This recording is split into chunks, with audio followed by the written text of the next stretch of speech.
Hello, everyone, and welcome to SCORE Fairfield County's live webinar on how to optimize a website page for search engines step by step. I'm Bob Hogan, the webinar coordinator today and a business mentor here at SCORE Fairfield County.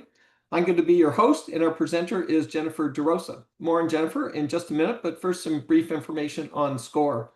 SCORE is a national partner of the SBA with over 10,000 volunteers nationally. And locally here at SCORE Fairfield County, we've got over 100 volunteers with a wide range of industry, process, and subject matter expertise. And we offer three primary value-added services to small business owners. First of all, we offer free one-on-one counseling, and you can access that in person, by video, telephone, email, whatever's best for you. And you can do that by clicking on the Request a Mentor link on our website. And Jennifer, if I could ask you to advance the slide, or you could just hit the bit.ly link that you see on the slide there. Secondly, we offer a wide range of educational workshops and webinars like the one today, roughly about 100 throughout the year. And lastly, we offer extensive resources on our website, including access to subject matter experts. Our next live webinar will be this Thursday, June 19th at noon, when Dr. Sanjeev Phillips will be presenting Maintaining Civility in the Workplace, the Business Impact. And again, you can find more details on that on our website, fairfieldcounty.score.org. If you're on our website, we also have a large number of recorded webinars that cover a wide range of business topics, and you can view those at any time just by clicking on the On Demand button. Just some logistics about today. We have set aside time for Q&A at the end of the presentation. If you have a question, please use the Q&A button at any time during the presentation. It's generally located in the lower part of your screen. And we'll take as many as we can up until the top of the hour. The session is being recorded, and the link to the recording will be available on our website within the next day or so. Okay, it's now my pleasure to introduce our speaker today, Jennifer DeRosa. Jennifer is the author of Building Do-It-Yourself Websites for Dummies and the founder of Toto SEO, a search engine optimization and website development agency. Jennifer also spent a year creating Toto Coaching, an online website building course to help small businesses and entrepreneurs build an effective website. She is an MIT graduate in no-code AI and ML. Jennifer has also consulted to major companies such as MBCC, US Surgical, GTE, GE Capital, Unilever, and Calvin Klein. Jennifer, it's all yours. Thank you, Bob. Hey, everybody. We have a good crowd here today. We are going to learn a lot. I'm really excited to be here with all of you and talking about SEO and search engines. And if you are a small business or you work for a small business or a medium-sized business and you're here, you understand that there are some things you need to do with your online presence to make sure that you get found, and you understand the value of that as well. So I know Bob went over just very quickly. Yes, I have written the book. The Wiley Publishing, the publisher for the for Dummies series, contracted with me to write the book, Building DIY Websites for Dummies. I took a year of my life and did that. It was kind of difficult writing a book. So if you've ever written a book, you know how much work it is. But that book is basically a brain dump. And one of the things we're going to be talking about in this webinar that I also comes through in the book is, and this is what I want to say. Just because you know how to use software doesn't mean that you can use it effectively. All right. So just because you know how to use Microsoft Word does not mean you can be an author of an amazing book, right? Just because you know how to use QuickBooks, you can go in and add some entries, does not make you a CPA or a tax planner or things like that, right? So there's all this strategy that goes into our online presence, our digital presence, and that piece is very difficult to learn. Okay, I've learned it because this is what I do for a living, and so I read a lot. I go to a lot of webinars myself. I'm constantly, I do by trial and error. And you may not be afforded that, and maybe you don't want to learn that because you are good at whatever you do. And what you do is not necessarily digital marketing. So this book and my course that I created, Toto Coaching, is to teach you all of the strategy and all of the things you need to do in order to make a good website. And that is why you are here at this webinar, to learn about how you can do SEO on your own, or maybe you're thinking about hiring someone, so you're trying to get your knowledge base at a certain level so that when you go to interview people, you can talk the talk and sound intelligent and ask the right questions, right? So there's a strategy, and then there's the learning the software. The strategy is very important. That's what we're going to be doing today. And most of the webinars that you go to at SCORE are about the strategy. They don't teach you how to walk through and click here and click there. There's a lot more to a lot of things, including websites and including SEO. So I have a course, Total Coaching, where we teach you everything that we do. It's everything that we do. So if you want to do it online instead of having someone do it, it's a great course to take because I teach you all of the secrets. And by the way, a lot of web developers should probably take it too. Because a lot of web developers out there are just, they think they can build a website because they know how to use the software. Need to know how to do strategy. And I'm a graduate of MIT of the program. And we also run Toto SEO, where we do all the things that I'm going to teach you today for our clients. Okay, I have a worksheet. I will put this up at the end as well. There's a bit.ly link if you would like to go to that. If you want to scan that. If you scan it on your phone and you want to see it on your desktop, that's fine. If you scan it, it will send you an email. So then you can open it up on your desktop. I'm a big desktop person. So if you're like me, you can scan it, fill out the form, and then it'll send you an email and you can go to your desktop and read it. That's how I like to do it. But it's going to give you some notes. It's not going to give you all the instructions. It's going to give you some notes from today, some reminders, some things you need to do, because the things that we're going to be doing in this webinar, I'm going to teach you how to do some things that you can do yourself, and it's going to be instructions, okay, of what you need to do. All right. Okay, so let's talk about SEO.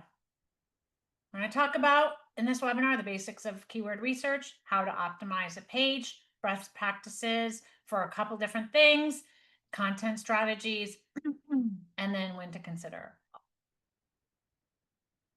This is where it all starts right now. We're talking about June 2025. SEO starts with keyword research. This is changing, and it's changing very rapidly because we have AI overviews now, and you're starting to probably see AI responses injected at different points of your life, right? But right now, we're going to talk in this webinar about your online presence, specifically your website, and we're going to talk about how you can increase your visibility, okay, and get more traffic to your website. That's what we're trying to do, okay? So right now, we are starting with keyword research. By the way, I will, at the end of this webinar, I will take questions. So pop them in the, I don't know if Bob wants them in the Q&A or in the chat, I forget, but pop them, try the Q&A. In the Q&A. Thank you. So put them in there and I'll do them at the end. So just so you have that. Okay. So we're talking about keyword research. This is where it all starts.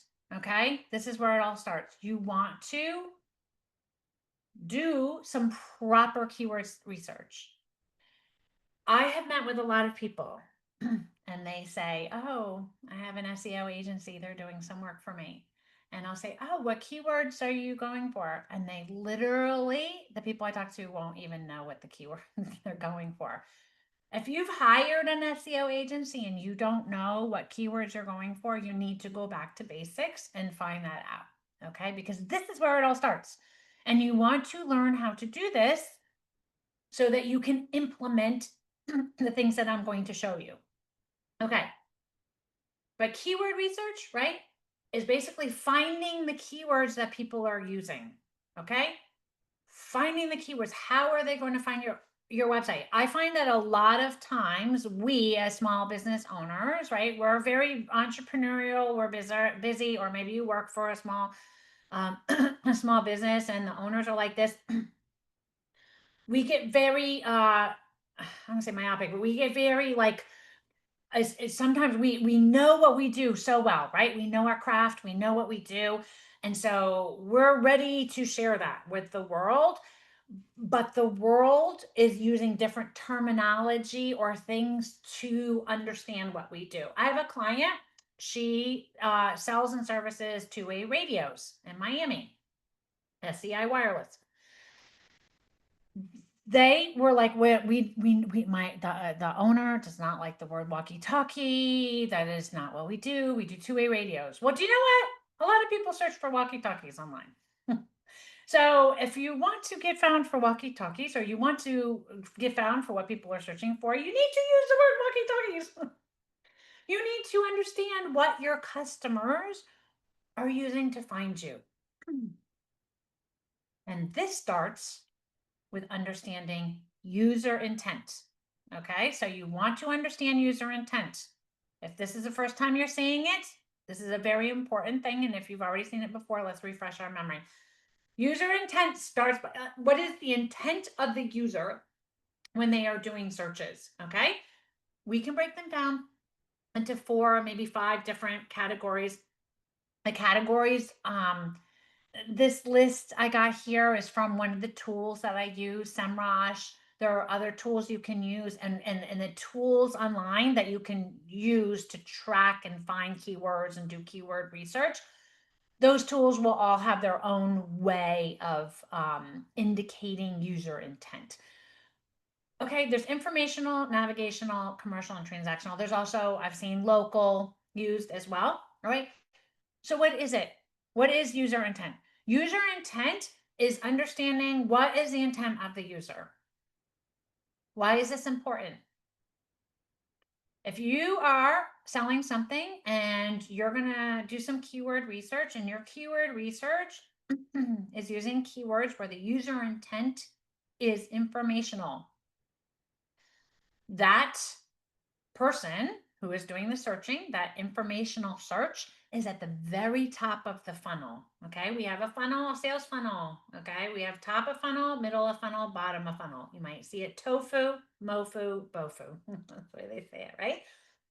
Top of funnel, they are not searching. They're not going to, they're not ready to buy. They might not even be a buyer. They might just be trying to learn something new. They have no intent of purchasing from you. Okay.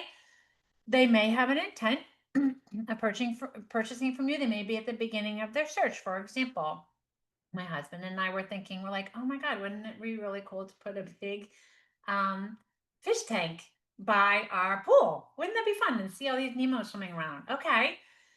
So we're like, I wonder how big it can be. I wonder what the size, I wonder what kind of fish you can put in there, blah, blah, blah.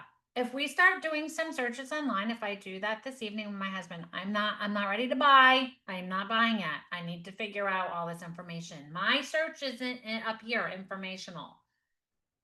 If I stumble upon a really good website, that website, what it will do will be bring me down the buyer's journey, bring me down the funnel. So that I'm like, wow, I trust these people. I trust these people. They've given me a lot of information. They've taught me. I am going to purchase from them. Okay. But you have to do that work on your website if you're going to go for those informational keywords. Your website needs to do that. So you have to think about that. Okay. If it's transactional, if I'm ready to buy, I'm like, and I type in, 62-inch saltwater tank for fish, outdoor tank for fish, right? That is like, I'm looking for something very specific on bottom of funnel. It's going to take me less to convert me. Okay. So that's why we need to think of the keywords, because are you going to go for like, what is a saltwater tank? Can you put a tank outside? All those types of questions. Those are people who are just informational searching, and maybe they'll never buy. And the ones that are looking for more specific things, they're ready to buy. Okay. So you want to understand where your searcher is in the buyer's journey. Okay. So the understanding this user intent, it helps us choose the right keywords. Okay. Think about that. A lot of people don't think about that. They just choose keywords, and then they are choosing informational keywords, and they'd rather be choosing transactional keywords. Okay. Down the funnel. Okay. How do you know what the keywords are? Okay. Well, the first thing that we do, okay, in any web development agency or any SEO agency should do this next step with you. And if this is not part of the process, you may want to think about not using them, because this is so key. You want to create a buyer persona. If you have not created a buyer persona, you can do this on your own. You can do this with somebody else. It is a very good exercise. It is creating a semi-fictional representation of your ideal customer, worst customer, any type of customer. Okay. What you do is you get in writing, what are their demographics? You know, are they married, not married? Did they go to school? Do they have children? What's their title of their job? Do they work? How many people work there? All that information gives you what brands do they follow? Okay. What's their day like? That gives you a lot of information. If you are a place, a nail salon, okay, or maybe that's kind of more transactional, but if you are like maybe a meditation studio, okay, one of my clients was a meditation studio, go in there and meditate. Who's that person that needs you? Why do they need you? And you know what? Maybe they want to come into your meditation studio because you can book on demand and someone can come right away and come in because they have a very busy schedule. Because if I look at their timeline of the day, they have 3 children that are young, that are in sports all day long. They're going from here, there, there. They work part-time. They get out of work. They are busy, busy, busy. Go, go, go. And I know that the language I need to talk to that person is about, you can come here whenever you want, last minute and on time, and it's fast, and you can make a reservation and it's easy and it's affordable. Okay. So that helps me understand my person. If my buyer persona is a retired person and they need things to do to fill up their day, and I'm that same, meditation studio, I'm going to talk to them about how you can make other friends here, how we have activities going, we have workshops. We will walk you through the process, right? So you can spend a lot of time here. I'm going to talk very differently to that type of person. So you want to understand your buyer. You want to understand their pain points. One of the exercises we do when we do our buyer personas, we create our buyer persona, but I also ask all of my clients for pain points that their customers have with other providers, whatever they provide, service providers or product providers. What are the pain points they have with other ones, but what do they have also in their life? What are their pain points? What are they trying to solve? You want to understand what they're solving. If you're here, you probably have done other marketing webinars and you understand that you want to offer transformation, right? You don't only talk about your offer, you talk about how you're solving problems. Okay. So hopefully that's not new to you, but you want to understand their pain points. What are their pain points? Why are they really buying from you? Okay. Doing a buyer persona will help you do that. I did one a long time ago for my agency. And you know what I realized? So that we do web development now, and at the time I was doing web development, and this client was hiring me, and I was building a lot of websites and doing some other things for her, and I did my buyer persona off her because I really really enjoyed working with her. And I realized after I did it, she is not hiring me because I'm the best web developer. She is not hiring me because I'm the best graphic artist. She is not hiring me because I have the cheapest prices or the most expensive prices or anything. You know what she was hiring me for? To make her look like a rock star. So she would get a raise and she would do well at her company. As soon as I realized that, I will make her look like a rock star all day long. I will support her. So it changes the language you want to use on your website, and it changes the keywords that you may want to go for. Okay. So do a buyer persona. After you do buyer persona, we got to choose your keywords. You got to do some research. Here are some tools you can use. This is just a simple list. I should change this. I use SE ranking as the tool that I use now. I used to use SEMrush until they decided to charge me $5,000 a year. There's also Moz, Ahrefs. You can use Google Keyword Planner. That's free. That comes in Google Ads. There are tons of tools that you can use to find keywords. Okay. You can use Google itself. Okay. So, do you know what I tell my customers? This is what I tell my customers. I say, when we're getting to the keyword research phase, we've done the buyer persona and discovery. Now we're going to choose the keyword. So I ask my customers for their keywords that they think that they should be found for. And then I do the real research, but I ask for an opinion. But I tell my customers, go into Google or Bing or go to your search engine of choice. I don't care what it is. And have your list of keywords. Okay, have your list of keywords and then put each one into the search engine and what comes back in that list. If your competition isn't in that list, you need to act like a customer, because if a customer did that and put that word in and the wrong list came back and they were looking for something else, they're going to refine their search. You need to do that. So this is a very easy way to do simple keyword research. Very, very, very basic. But like, for example, I have a client, she sells JMAR Solutions. She sells electrolyte drops you can put in your water that literally will help with heat stress. If you have anything heat stress, you put these drops in and it'll prevent it. It's amazing. Okay. When I asked her for her keywords she gave me were water, hydration. Okay, if I type in water into a search engine, I don't know what we can try it. It probably comes up like, how much water is in the globe? How much water is in your body? What is water? What is chemical properties of water? Like, you're not going to get anything about electrolytes, what she's selling. So she had to go back to the drawing board and type that and be like, okay, this is not what people are searching for. So you want to understand your customer, what they'd be searching for. You can use one of these tools, but otherwise just start with search engines and type that in. Make sure you get your list of your competition that comes back, right? That there is a good place to start. Okay. Now, there's a couple things about choosing keywords. If a keyword is highly competitive, that means there are a lot of websites out there that are already ranking for that keyword phrase. You're a realtor. If you are an attorney, okay, especially personal accident attorney, right? Those types of things. It is very competitive because there's a lot of websites that have been around a long time that are already ranking for those keyword phrases. So you really don't want to go for highly competitive words. This is why if you figure out the words from doing the exercise I just told you, and then you put the words into a proper tool that gives you data, one of the things you want to look at is difficulty.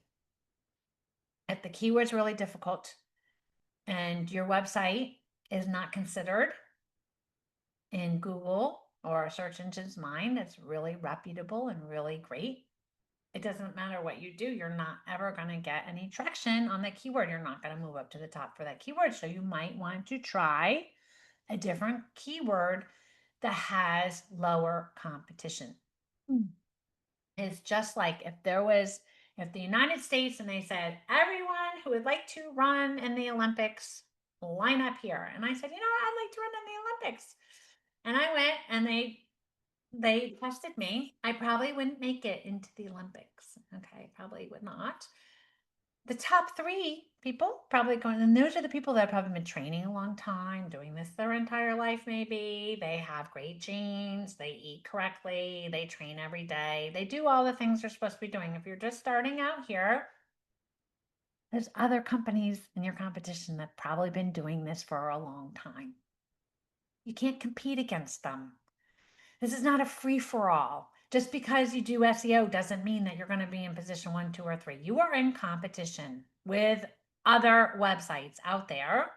And if they've done a good job and they've paid good companies, or they've done it themselves and they've done a good job, what search engines are looking for, they've followed everything and they know what to do, they're ranking. And why are they ranking? Because search engines want to return the best websites. If search engines don't return the best websites that are out there, people will use another search engine. They're in business. They're in business to return the best websites. If you don't make your website one of the best websites, just leave this webinar, quit your idea of having this business and go on along another way, because you're just constantly going to be fighting against this tide. You need to make your website the best that it is. That is how you will rank. Okay. So I'm going to be telling you, how do you know if you have a better website? How do you know? Okay. There's a small tool that you can use. It is not absolute. You want to find out your domain authority. Everyone has a domain authority. I should say every website has a domain authority. It used to be part of Google. It was called the Alexa PageRank, and Google bought it Alexa. Google now, the official stance is we don't have a page rank, but the Google algorithm was leaked, I think it was last year, and a lot of people have said that the page rank does matter. So this is for free. Just type in domain authority checker. Okay, probably Moz will come up or Ahrefs. SEMrush has one. These two come up first. You can put in your domain name there and you can see your domain authority. That is a first step that lets you know what your score is, kind of like in gymnastics. My daughter gym gymnastics, at the end when she stood up, they held up a card. Okay, this is your card they're going to hold up for you. If you're under 10, you really want to focus on working on your domain authority. You are not going to be position 90, 80, 70s. You're probably going to be in positions 20s or 30s. Okay, most websites are in the teens, 20s, teens and 20s, sometimes 30s. Okay, if you are 15, feel good about that. All right, don't freak out because it's out of 100. But the websites that are ranking in the hundreds are the ones that are like universities or websites in Wikipedia, things that have been around a long time that have a very high authority. Okay, so once you know your domain authority, right? Probably everyone's off doing that. Okay, everyone come back. Okay, once you know your domain authority, now, and we know our users and the intent, and we've done a little bit of searching online for the keywords that we think, right? We want to choose our keywords. Okay, we want to choose that. I like to look at, we're bringing this down to basics. Okay, there's 3 things you want to look at. Okay, number 1, what's the user intent?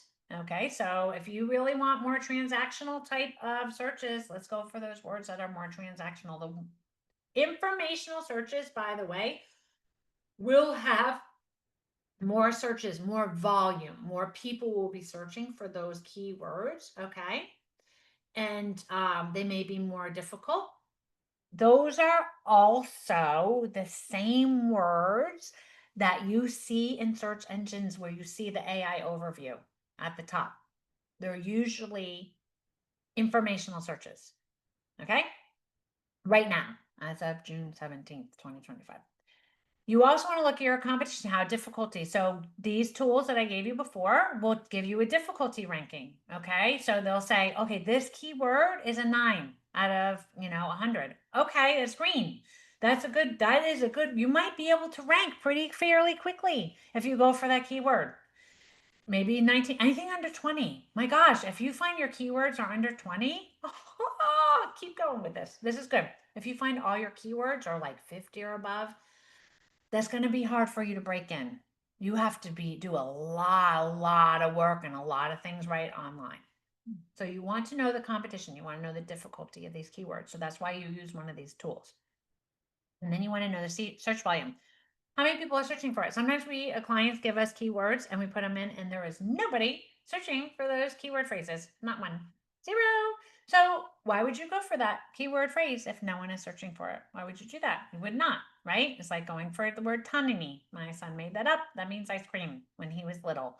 Okay, you would not optimize your pages for tanini because search volume is too low.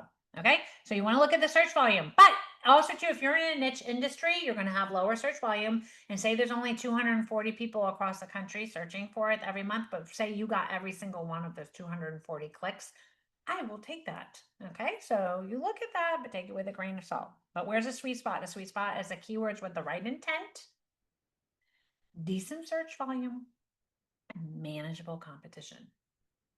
Okay, all right.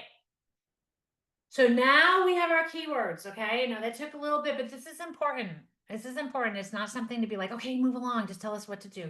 Like, really, if you don't have good keywords, you're not gonna make any headway. So let's do the basics. Okay, let's do the basics. Let's understand, let's do our buyer persona, understand user intent, search for our own keywords, use a tool, find ones that have lower difficulty, know our domain authority, and find ones that fit. Okay, so now we're ready. Now we have our list. I got a big list. Maybe you have 50, 100 keywords. Let's talk about what to do with them. Okay, here we go. Here's your list. This is what we do at Toto SEO. First of all, you want to assign each keyword to a page. All right, you can do secondary keywords as well, but mainly the primary keyword. Let's assign each keyword a phrase. a phrase or a keyword every page. So you can do this just in Microsoft Word. You can do it in Excel. I like using some kind of spreadsheet. I put every single page down in column 1, right? Either the URL or the name of the page. And then in column 2, I put the keyword that's assigned to it. Okay. This answers the question, which I always get this in every webinar. What do you think about one-page websites? So one-page websites can rank. Okay. They can. If it's a niche industry, etc., you might be able to rank. But most likely you won't. Okay. You need to have multiple pages. The number of pages on your website is kind of like raffle tickets. In a raffle, the more you have, the better chance of winning the raffle. Okay. Of winning the competition. So you can see that if you're assigning, if you have 100 keywords and you have a 4-page website, you're going to go for 4 keywords. All right. Ooh, what did I just do? Hold on. I kind of hit my my keyboard. Sorry, I was talking to you. Let me go back here. Okay, so that's why if you have more pages on your website, it's better for SEO. Okay, just saying. I know it's a lot of work. I know it's a lot of work. I've done it with hundreds of clients. Now we have a process to make it super easy. Used to be more difficult. Now it's much easier. So you really don't have an excuse to build more pages. Okay. All right. First thing you're going to do, what are you going to do with your keywords? You're going to put your keyword in your title tag. Your title tags do not appear on the page of your website. They appear in the search engine's results page. The SERP, SERP, search engine's results page. Okay. Or pages. That's what appears in the list. You know, it looks like this, right? When you're doing a search, it's a list of links. Now we have a list of links right now. This probably will change. Probably if we have a webinar on June 17th of 2028 or 2029, this won't be relevant anymore. Maybe it will, who knows? But right now we have a list of links, okay? The title tag is the clickable bluish purple text here. Okay. You want to put your keywords in the title tag. Where the title tag, where to find it, it depends on your platform. If you have Wix or Squarespace or one of these online platforms where you log in and build your website, you need to just search where they want you to put it on there. Okay. It's usually in something like SEO basics or something or other. Okay. One of those. If you have WordPress, you need to install a plugin to do this for you. You can use Yoast. That's one. Rank Math, all-in-one SEO. There's plenty of plugins that will help you to add the title tag. So you want to add your title tag, okay? And you want to, there's a couple rules when you add your title tag, okay? You just don't add it willy-nilly. Here are your rules. Are you ready? First of all, it has to be under 600 pixels. I was just working with a client yesterday and rootwords.io. If you need to learn vocabulary, get the app. Rootwords is awesome. It gamifies learning vocabulary. It's totally awesome. But she had her title tag and she said, well, I have it 58 characters, but it's saying it's too long. I'm like, yeah, it's not really the number of characters. It's the number, it's the how wide the window is. We need 600 pixels and that's it. You can't go over 600 pixels. Okay.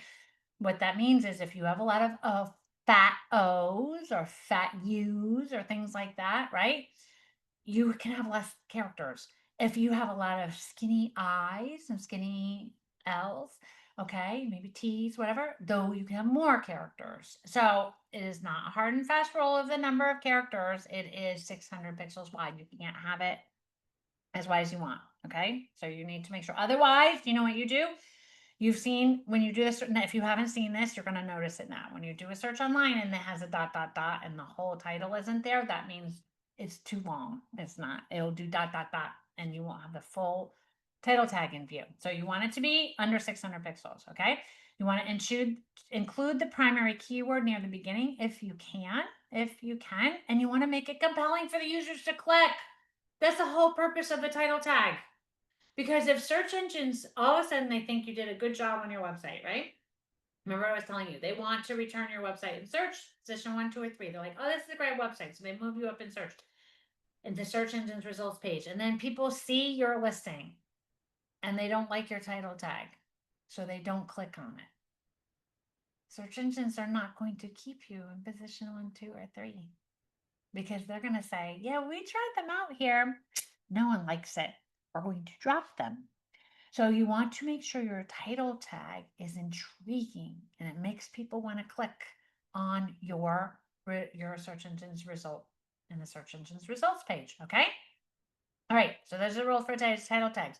Next thing you're going to do with your keyword that is assigned to that page is you are going to put it in the meta description. Again, meta description does not appear on the page. You cannot see it on the page. Okay. But it appears below. Okay. This you want to make actionable. Well, here. Okay. So it appears right here, right? Where it's pointing to. Okay.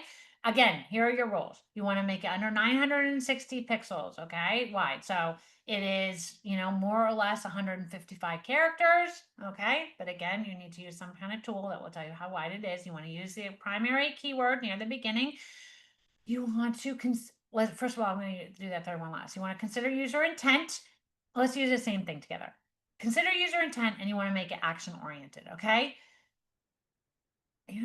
Let's explore the blah, blah. No one wants to explore anything. No one wants to discover anything. No one wants to learn anything. I will tell you that from my experience. I'm teaching you guys, but a lot of people come to webinars, don't do everything that we are teaching, right? And I've taken classes and I don't do everything that the professor tells me to do. And think about anyone who knows any college student or any other student.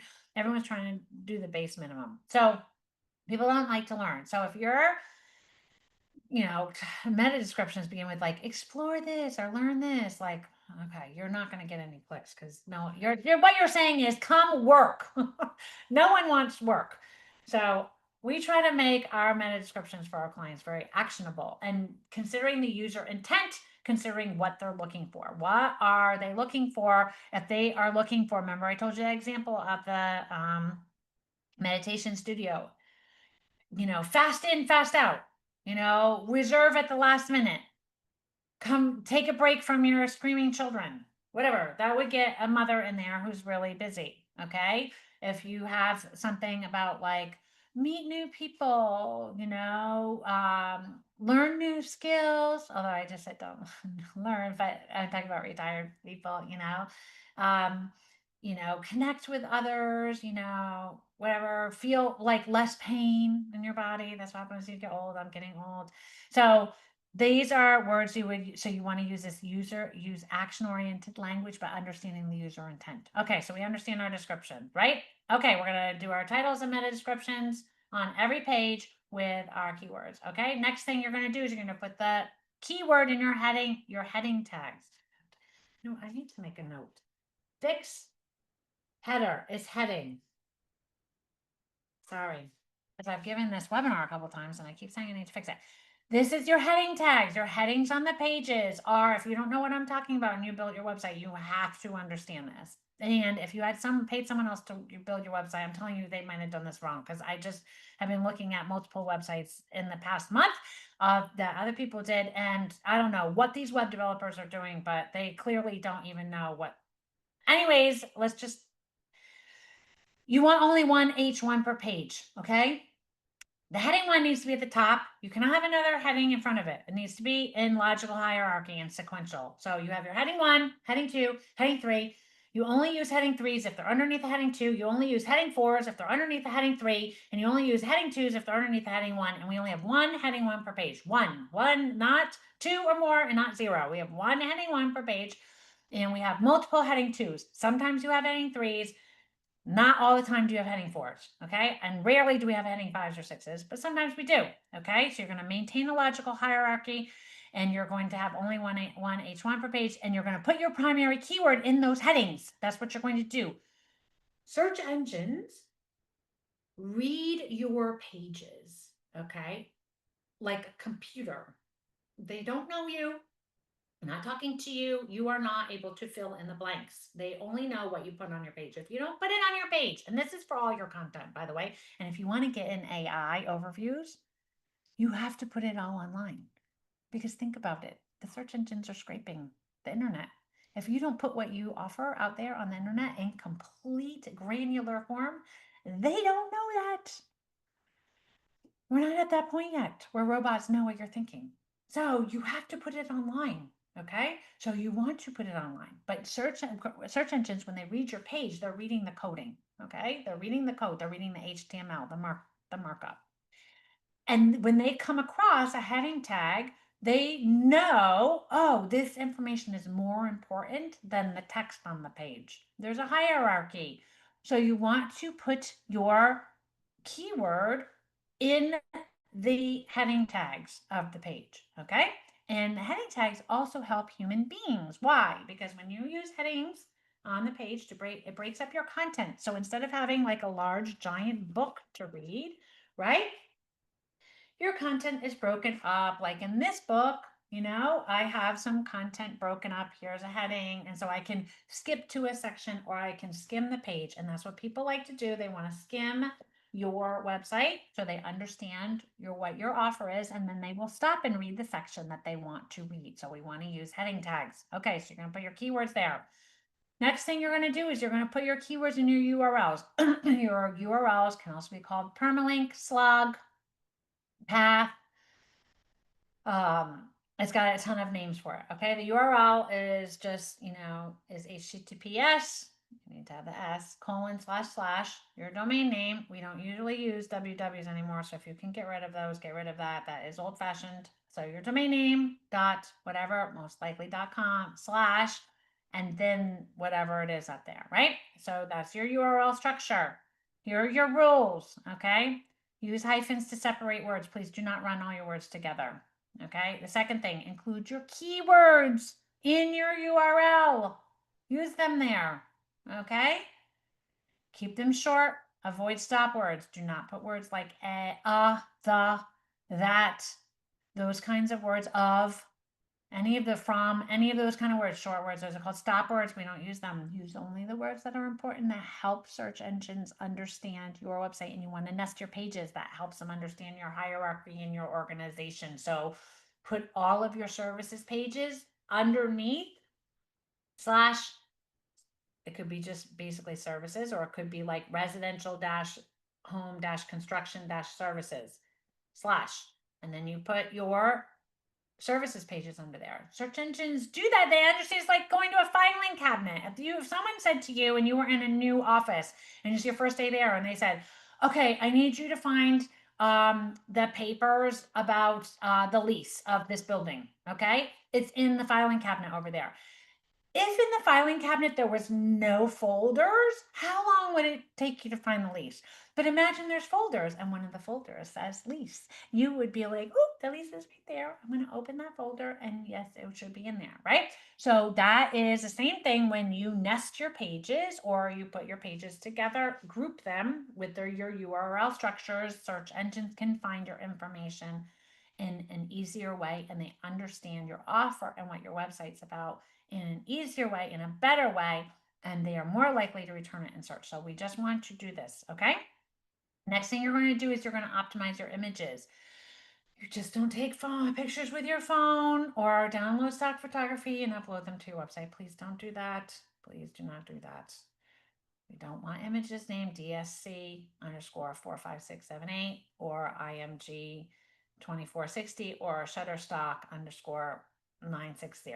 That doesn't help, right? So we want to rename our images. We're going to use descriptive file names. Okay, we're going to use the keyword in the file name of all of our images. All right, then we're going to add alternate text. This is slightly important. Please do not get hung up on this. Please do not pay someone $300 a month to do alternate text. You're just wasting your money. You can send it to somewhere else that would be better use of your money. You want to compress your images. Okay, you just don't upload giant images you take on your phone or download for stock photography. You have to compress them. Search engines do not like slow websites. You want to compress them, and you want to use proper dimensions. If you're going to use an image that's going to go all the way across your website, yes, you want it to be 2,000 pixel wide. If you know that you're only going to use it on a side and like in a column, you don't need to have a 2,000 pixel wide image. So you want to reduce the size of it so that it will be smaller. Okay. Let's talk about optimizing our content, and then I'm going to take some photos. I'm going to take some questions. Okay. Content. This is where the really important stuff is. You want to make sure your content is optimized for SEO. Okay, search engines prefer content that is comprehensive, well-structured, regularly updated, and unique and valuable to users. There's an update out called the HCU, the Helpful Content Update. If you are deciding you are going to just have ChatGPT write all of your content for you without giving it any of your information, it's generic content, you will not rank and you will just be wasting your time. So why don't you waste your time doing something more productive in your family or to help your spouse or your children? Don't do that. I just met with a client recently and I went into the back end of their website. I went into their Google Search Console and I saw there was 600 and whatever, I don't know, it was over 600 articles that had been written. And Google looked at all of them and said, that is crap. We're not including any of that in our index because whatever firm they hired to write all their articles did generic articles. That's the same information that's available on the internet. And the problem is, if you think of Google, okay, think of search engines, there's billions of web pages out there, right? Most of the web pages have the same content. It is either duplicated or it's the same content. If search engines always returned the same content, and so say you were searching for something, you clicked on the first link and you read it, you're like, oh, I didn't answer my question. Let me go back to the search results. Let me click on the second listing. That's the same information. Didn't answer my question. And you keep searching, right? I like, for example, I am searching for, I want to buy a lantern. No, actually, I was just working with a customer. Let me use this example right before this call. And we were they sell as Milwaukee Joe's ice cream. Everything is homemade, small batch. It's so yummy. It's all like high fat content. It's so good. So anyways, we were talking about photos for the new website and we were talking about finding, product pictures of production and everything like that. Right. So, actually, I totally lost my train of thought about what we were talking about with the photos. And I was going to tell you something about it being unique and valuable. Oh, I was searching for photos for him for like I wanted to see like some ice cream being produced, like the delicious creaminess, like being like going into a tank or mixing in the ingredients, right? I was searching, and I could not find really good images, right? So I was getting a little frustrated. So I'm sure you've done a search before where you search, and you're getting a little frustrated. You can't find what you want. Search engines don't want that because if that happens, you start using another search engine and they don't want to lose you. So they want to give you different answers and different unique perspectives. If you just put content on your website that everyone else has, you will not rank because understand that they're in business. You have to add unique, valuable content. It has to be your words. It has to be your content. And you want to use your keywords in the content. Okay. You want to use the primary keyword in the beginning of the article. Okay. You want to use variations and terms throughout. You want to avoid keyword stuffing. Don't put it in too many times. You don't just put the word in all the time. That's not how it works because you know how it works nowadays. It works with SEO, semantic SEO, excuse me. So semantic SEO is understanding the supportive language for that keyword. And that's the language you want to put on your website. If you go to right now into Google and you do books about love, all the books that are offered to you do not have love in the title. There are ones like The Notebook, okay? The love is not in the title, but semantically, because we have AI, search engines can understand the concept and they know, oh, if someone wants love, they're going to look for these other words, maybe kisses, maybe hugs, maybe support, maybe feeling good, maybe like all these other words that relate to love. So if you really want to optimize your pages really well, it's not only about putting the keywords on the page. That's like, okay, that's important, but you want to use semantic SEO. And then the goal is to rank for humans first, search engine second. Okay. It can be tricky to maintain it. Okay. And then the last thing I want to say is, before we go into questions, is search engines love fresh content. They love it. They love it. They love it. So if you have pages on your website right now that you have not touched in a couple years, go and update all of them. Okay. Use the techniques that we've talked about here. Maybe insert some new language, right? Some more information about your offer. Update your content. And if you've been updating it, keep doing it and write new content. That's why we like blogs. That's why we like other types of new content, events and things. You want to put that fresh content on your website. Okay. And then you want to measure it. You want to measure it. Use Google Search Console. That is a great way to measure your content, how you're doing. Okay. Lots of information there, and we have lots of questions. So just as a reminder, if you do have a question, please use the Q&A button, and we will take as many as we can up until the top of the hour. So we will go and start with Judith, who had a question on buyer persona. Is all this buyer persona language just within the body text of your website pages? Does it have to be on the home page? Well, so when we help our clients write their content, we use the buyer persona for every single page of their website. So we use it for the homepage, but we also use it for the service pages, because you know what? If you look at how people are coming into your website for real, you might have a lot of people entering to your website, not on your homepage. You have to remember that everyone doesn't like, it's not like IKEA or a Stu Leonard's where it's like, here's how you're going to go, right? So people might be coming in on other pages. So you want to use the buyer persona absolutely to help you write all your content on all of your pages, and especially your blog. So it's a good base, it's a good place to start. Yes. Great. Our next one is from Timothy. How can I get my business verified in Google? I have a home business, and the only option I get to verify my business is a short video showing street signs and other businesses I don't have any. Is there a way I can contact Google? I'm licensed in my state, town, and have a federal license. So, Okay, yep.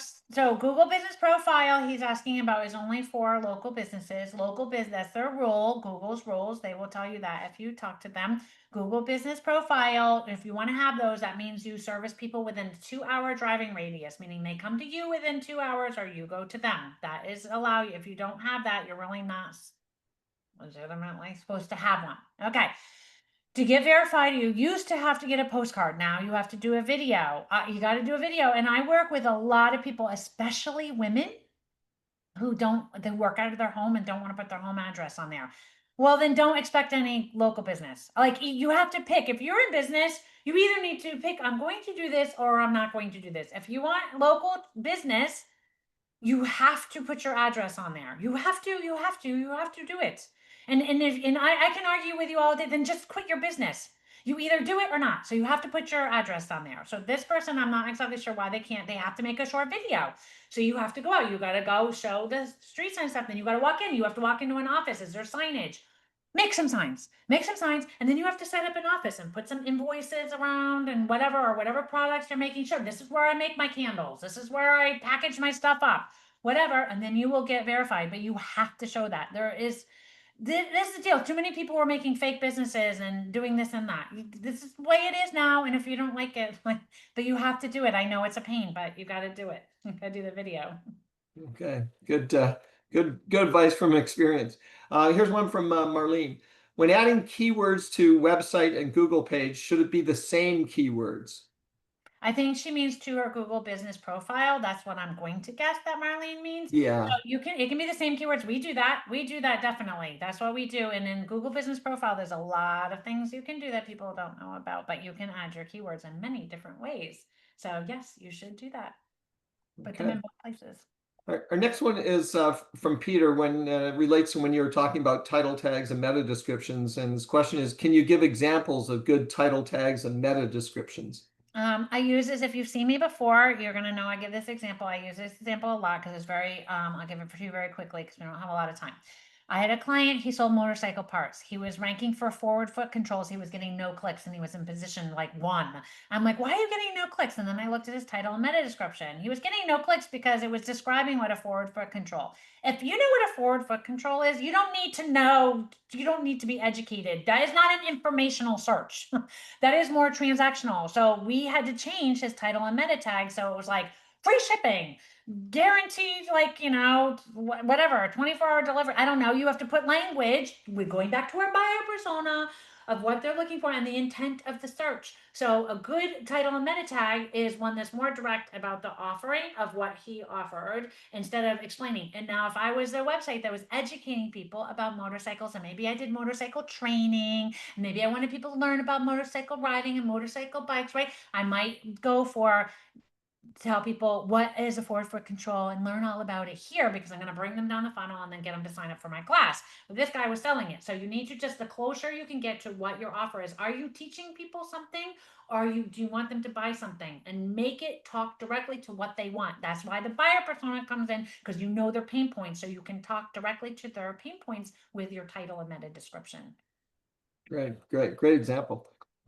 Here is one from Nicole. For a blog article, can the URL be different from the headline, assuming it makes sense with the article? Sure. Yes. And that's why you would remove the stop words anyways. And it can be a little bit different, but you do want it to be similar to what it is, because search engines do read that. I had a client recently who her admin assistant, they redid the website from the previous, they just used this current pages. And so anyways, when I was looking at her, she does parent coaching.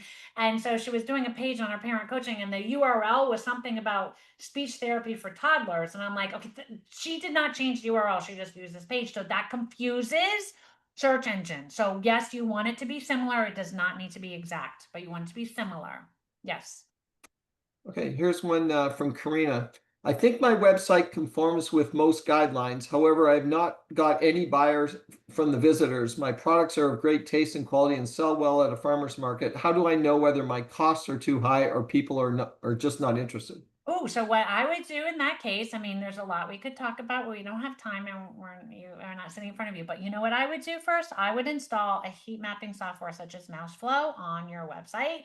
And I have an affiliate code. If you write to me, I can give it to you. But I would put what it will do is it will do a recording of every session of people using your website, so you can see. You might have a problem on your website. I had a client recently, he sells Jamaican coffee, and he's like, my sales have gone down. So I said, well, let me see about using your website. I went in, as soon as I put 2 items in the cart, there was no way for me to get to the cart anymore because it filled up this giant window and I couldn't click to get into the cart. I'm like, and then once I figured, because I knew I could go /cart, and I got there, and then I couldn't check out because of like no shipping message have been methods have been assigned. So you gotta watch your recordings, because maybe you're gonna find, oh my gosh, they're all going here and it's broken. So I would start by doing some kind of Mouseflow or some kind of heat mapping software and see how people are using your website. Invest the money in it; it's worth it. Okay, great. Here's one from Larry. How do you compress your images? Can you do it once they are on the website or only before you upload them? Okay, so if you have WordPress, you can install plugins that will, like Smush, WP Smush or something, or Tiny PNG. I like compressing them before. I just like compressing them before, because you know what? Then all of a sudden the website has to do all this work and everything. So isn't it better to just give them one? So I use a tool. There's multiple ways you can do it. First of all, remember I said if you download a stock photography piece, it might be 6,000 pixels wide. You do not need a 6,000 pixel wide. That is for if you're gonna make a billboard, okay, on the highway. So you first of all make it the right size. So that will they'll make it smaller. Then the next thing I do is I put it through tinypng.com. So tinypng.com. It's not expensive. I put it through that. And it will make it small. It will strip out all the metadata and things that are not needed. So that's one way that I do it. But you can do it on your website also if you use a CDN, which is like Cloudflare, or if you have like Squarespace will have a CDN. Sometimes those platforms will compress your images for you a little bit, but it's always better if you can to compress them prior to uploading, if that's possible. Okay. Our next one, we've got time for a couple more. Next one is from Andrea. For content, are PDF attachments all right, or should we embed the free offer into the page text? PDFs is where who used to say, this guy used to say PDFs is where information goes to die, or search engines go to die. That's a dead end. PDFs are for if you want someone to print something out or to download it so they can reference it later. Always put your content on the website. Do not embed it in images either. Don't do that. Put your content right in plain text on the website. PDFs are for downloadable, shareable, print out and put on your refrigerator type stuff. If it's not that, if you're a restaurant, don't put your menu as PDF. You can put it as a PDF. People want to download it, but you need to put your PDF also as plain text on your website. Okay. Here's one. I don't think we're gonna have time for that. We'll just take one more. Here's one from Lauren. Can you talk more about selling products as far as keywords and finding out the best way to use AI with respect to pages and meta fields? It's such a big question. I'm Yeah. not sure what the question is. I mean, we do use AI. If you use it appropriately, and you need to make sure that it's not like AI and then that's it. It has to be edited and everything like that. I don't know. That's kind of like a large question, and I'm not sure what exactly she was looking for at the answer. Okay. Well, we are at the top of the hour anyway, and so that's really all the time that we have. Just as a reminder to everyone, because a few people in the questions were asking for slides. The webinar is being or has been recorded and will be available in the next day or so on our website under recorded webinars. And our next live webinar will be in 2 days on Thursday at noon with Dr. Sanji Phillips presenting Maintaining Civility in the Workplace, the Business Impact. And again, more specifics on our website, fairfieldcounty.score.org. Again, if you want to take advantage of free counseling, you can use the link that we showed earlier on the screen or just go to our website. And lastly, I'd like to thank everyone for attending today's live webinar, and a special thank you to Jennifer for providing such valuable and useful information today. I think it was great, as you could tell from the questions. And have a great day, everyone. Thanks for attending. Thanks, Jennifer. Bye, everyone.